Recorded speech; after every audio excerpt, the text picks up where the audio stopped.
Hello दोस्तों, कैसे हैं आप सब। मैंने आपको कहा था ना कि आप तैयारी कर लीजिए। आप लोगों ने सीड्स शायद मंगा लिए होंगे और सीड्स को अब ग्रो करना भी स्टार्ट कर दिया होगा। अब सबसे इम्पॉर्टेंट बात होती है कि जब मैं बेल वर्गीय सब्जियां उगाता हूं तो मेरी सॉइल मिक्स कैसे होनी चाहिए। तो आज मैं उसी के बारे में आपसे बात करने आया हूं दोस्तों।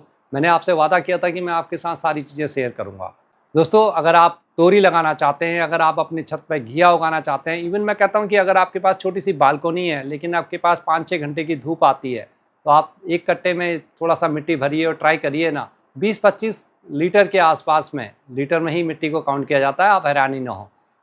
भरिए उसके अंदर, मिट्टी भरिए, यानी कि 25 किलो भी कह सकते हैं, लीटर भी कह सकते हैं। भरिए उसके अंदर मिट्टी और उसमें लगाइए ना 1-2 तोरी के तो कम से कम लगाइए। आपको बहुत आनंद भी आएगा और आपका जो बालकनी होगी ना वो भी बहुत हरी-भरी दिखाई देगी। इसके अलावा जिनके पास छत है, जो बहुत बेसब्री से इंतज़ार कर रहे थे, तो मैं आपको बताने जा रहा हूँ दोस्तों, आपकी सॉइल मिक्स कैसे होनी चाहिए। आगे बढ़ने से पहले मैं हरीश जोशी आपसे निवेदन करूँगा कि वीडियो अगर पसंद आई तो वीडियो को लाइक करना दोस्तों। नए हैं तो हमारे साथ जुड़ जाइए, सारी इन्फॉर्मेशन आपके साथ मैं शेयर करता रहता हूँ। तो बात करते हैं, सबसे पहले मैं बात करूंगा मिट्टी से पहले मैं बात करूंगा, बहुत इंपॉर्टेंट है कंटेनर। आपका कंटेनर का साइज़ कम से कम 18 इंची, 20 इंची हो, 22 इंची हो। अभी किसी ने मेरे से पूछा था कि मैं 14 इंची के, 16 इंची के उसमें ग्रो बैग में क्या मैं तोरी लगा सकता हूँ। बिल्कुल लगा सकते हैं आप, एक एक दो दो प्लांट सभी में लगा सकते हैं। जैसे 14 इंची है तो उसमें एक प्लांट लगा दीजिए, 16 में है तो 16 में भी एक ही लगेगा, 18 में तो 2 लग जाएंगे। लेकिन दोस्तों क्या होगा, 14 इंची के पॉट में अगर आप तोरी का प्लांट लगाएंगे ना तो बहुत ज़्यादा तोरी नहीं आएंगी उसमें 8 या 10 तोरी आके रह जाएंगी बस। तो इससे तो ज़्यादा आपको बढ़िया नहीं मिलेगा। या तो आपके पास 14 इंची के 4-5 हों तो फिर तो आपके लिए सब्जियां भी बहुत हो जाएंगी।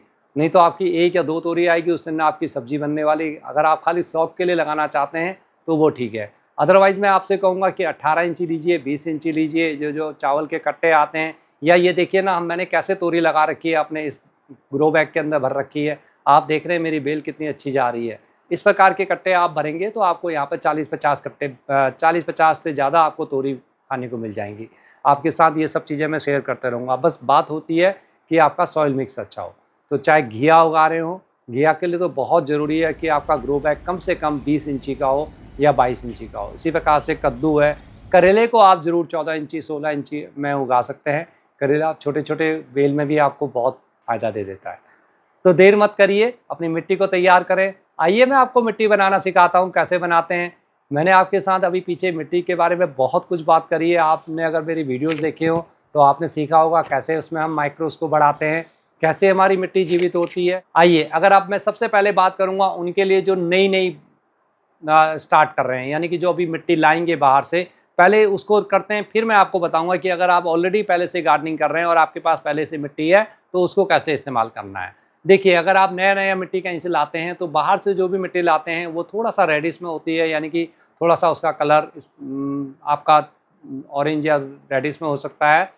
तो उस मिट्टी को अगर आप ला रहे हैं अपने उसमें, तो उसको आपने सिर्फ रखना है 30% या 40%। परसेंट का मतलब है, मैं यहाँ पर 10 भाग की बात कर रहा हूँ, तो यानी कि 4 भाग या 3 भाग रखें। डिपेंड करता है आपके पास कितना है। ठीक है, समझने की कोशिश करिए। आप जितना भी उसमें रखने, जितना भी उसकी क्वांटिटी बनाएंगे, यानी कि आधा, आधे से भी कम आपने अपनी मिट्टी रखनी है।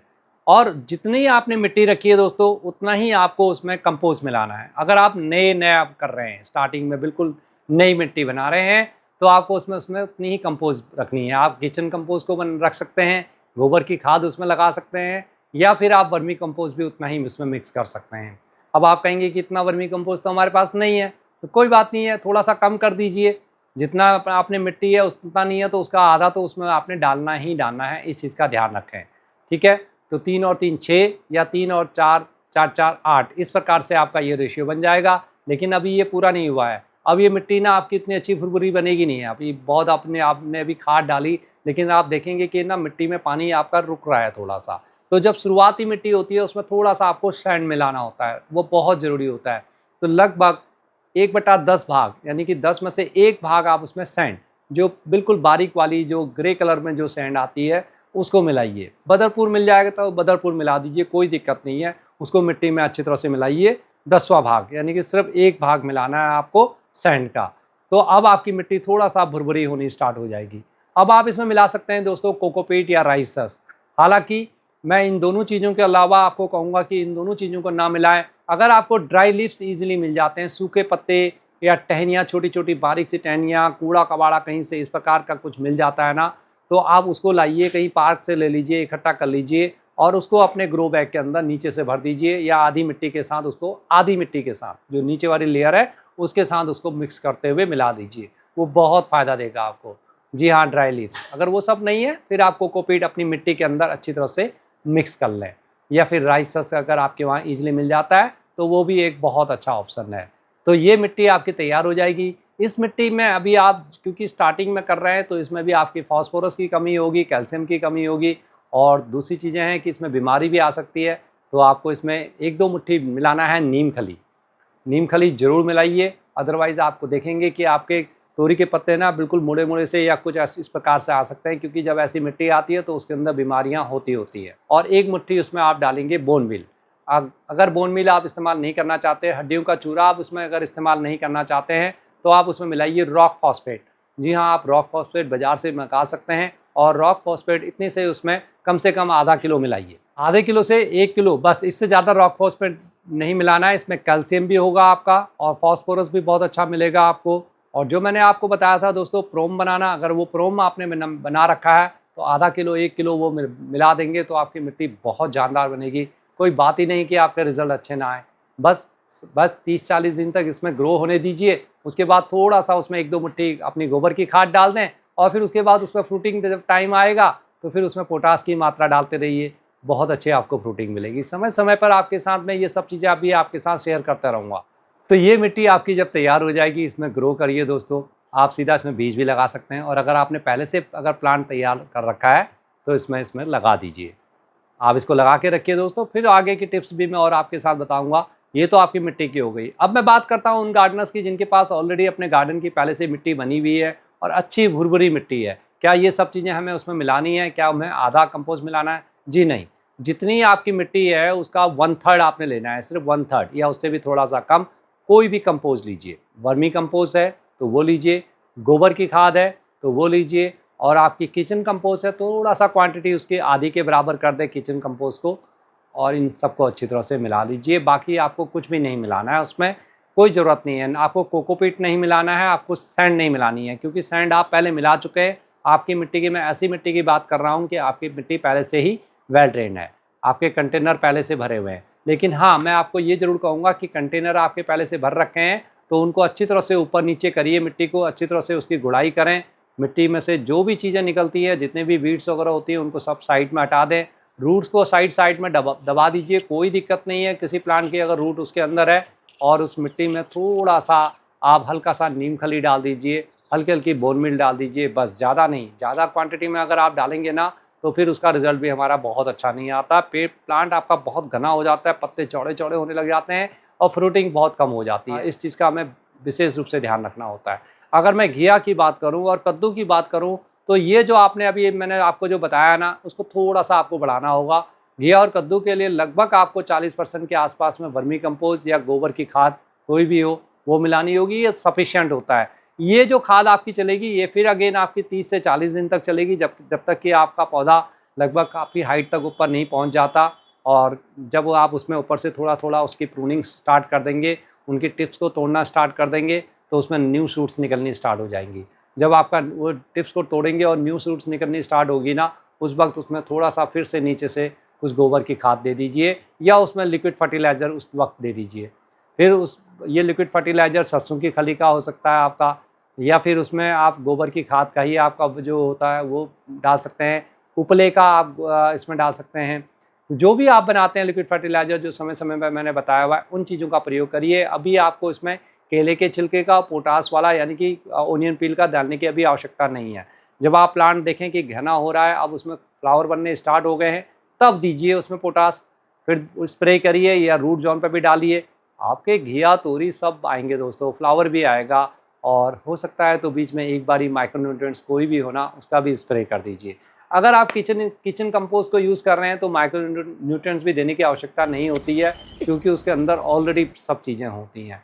आपकी ये मिट्टी न सिर्फ बढ़िया भुरभुरी बनेगी, बहुत ही अच्छा उसका रिजल्ट भी मिलेगा।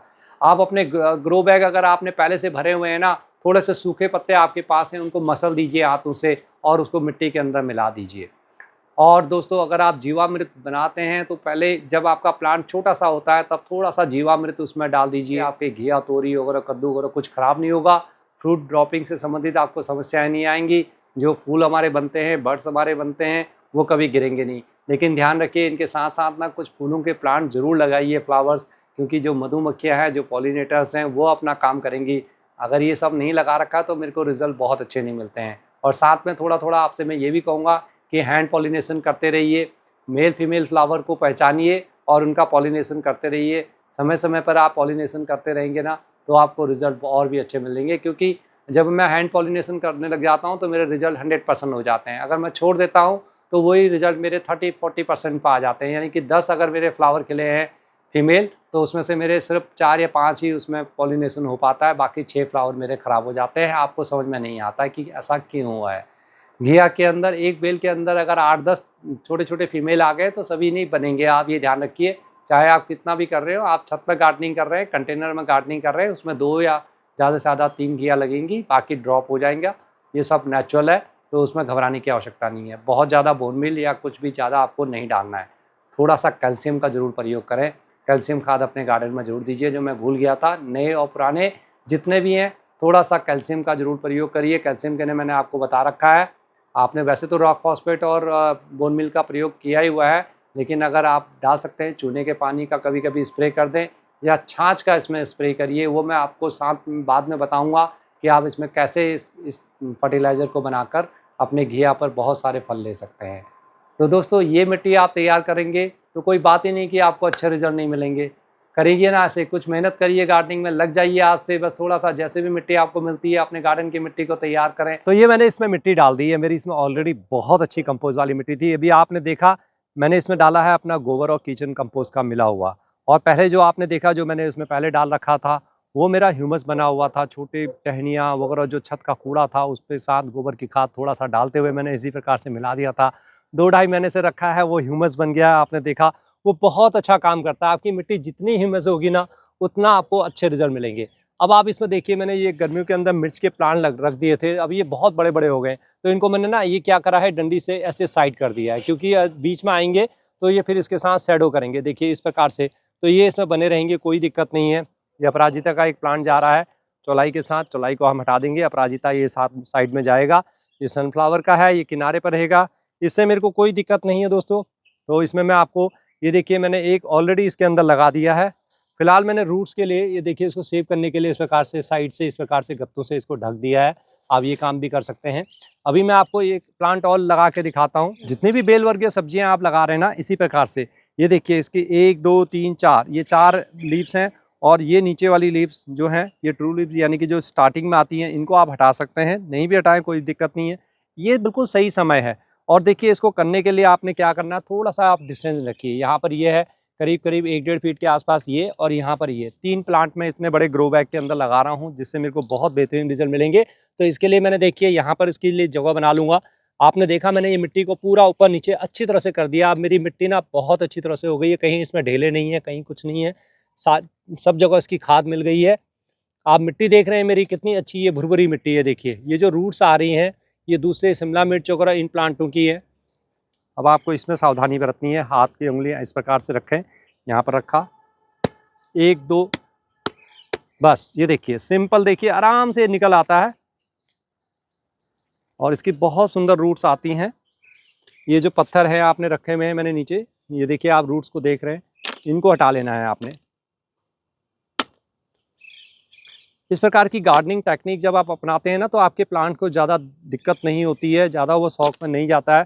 अगर आपने इसको इस प्रकार से हटाया कि इसकी सारी मिट्टी हट गई तो ये जो नाजुक सी रूट्स हैं ये सब हट जाती हैं, टूट जाती हैं, फिर ये ग्रो होने में समय लगाती हैं। ये देख रहे हैं ना आप, ये देख रहे हैं एक जाला सा नीचे से बनना लगा है, तो इसको ऐसे ही रखें, बस कुछ नहीं करना है। हमने इसको सिंपल ऐसे लिया और यहाँ पर नीचे ऐसे रख दिया।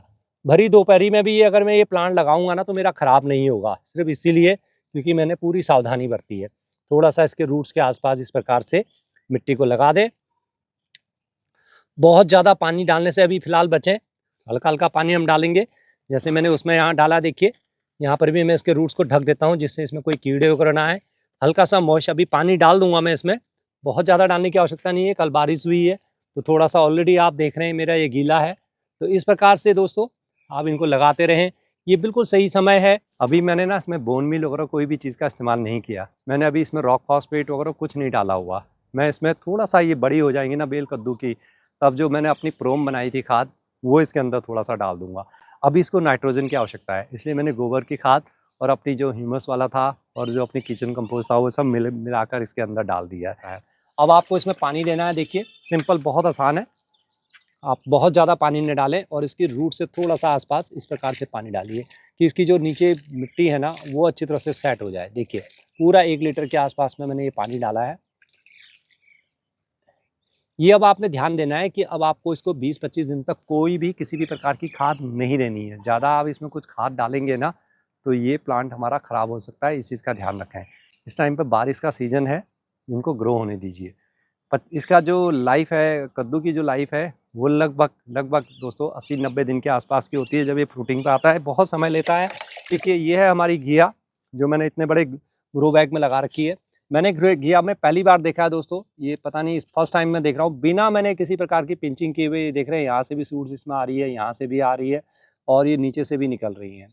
जबकि हमें इसको 2G 3G कटिंग करते हैं, एक बेल सिंपल निकलती है और थोड़ा सा ज़्यादा गर्मी के कारण आप देख रहे हैं पत्ते ना कुछ अजीब से हो रहे हैं इसके, लेकिन ये धीरे धीरे मानसून आएगा तो धीरे धीरे ये सब ठीक हो जाएंगे। इसी प्रकार से देखिए मैंने यहाँ ग्रो बैग में अंदर सब तैयारी कर ली है, यहाँ मैंने लगा दिया है, ये यहाँ पर लगाना है अभी, और ये भी अभी तैयार होने के लिए रखा है। देखिए अभी 1-2 और इसमें रहेंगे। यहाँ पर दिक्कत ये है कि इस वक्त मेरे शिमला मिर्च भी लगे हुए हैं, देखिए इनको हटाने का मन नहीं कर रहा है, थोड़ा सा इनको और ऑब्जर्व करता हूँ, इनमें दवाई डालनी है मेरे को। ये देखें आप, शिमला मिर्च भी इस वक्त निकल रही हैं, तो थोड़ा दूर दूर करते हुए इस प्रकार से मेंटेन कर लेंगे। और आपको मैं दिखाऊं, ये देखिए मेरा कद्दू यहाँ पर भी मैंने लगा रखा है, ये मेरा पुराना पिछली गर्मियों का लगा हुआ है और इसके अंदर अपना फ्लावर बनने स्टार्ट हो गए हैं और इसमें कद्दू लगना भी स्टार्ट हो गया। मैं आपको दिखाता हूँ, देखिए ये देखिए आप देख रहे हैं। और दूसरा आप देख रहे हैं ये करेले के हमारे मैंने सीड से ग्रो किए हुए हैं उसी प्रकार से, तो इनको भी मैं अभी शिफ्ट कर दूंगा। 3 प्लांट ये हैं दोस्तों। जितनी भी बेल वर्गीय सब्जियां हैं सभी के लिए ऐसी ही मिट्टी आपने बनानी है। अपनी बालकनी में कुछ नहीं हो तो इस बार एक तोरी का प्लांट लगा के तो देखिए। वीडियो को लाइक करना दोस्तों, बहुत जल्दी किसी और दूसरी वीडियो में मिलता हूं, तब तक के लिए नमस्कार, हैप्पी गार्डनिंग।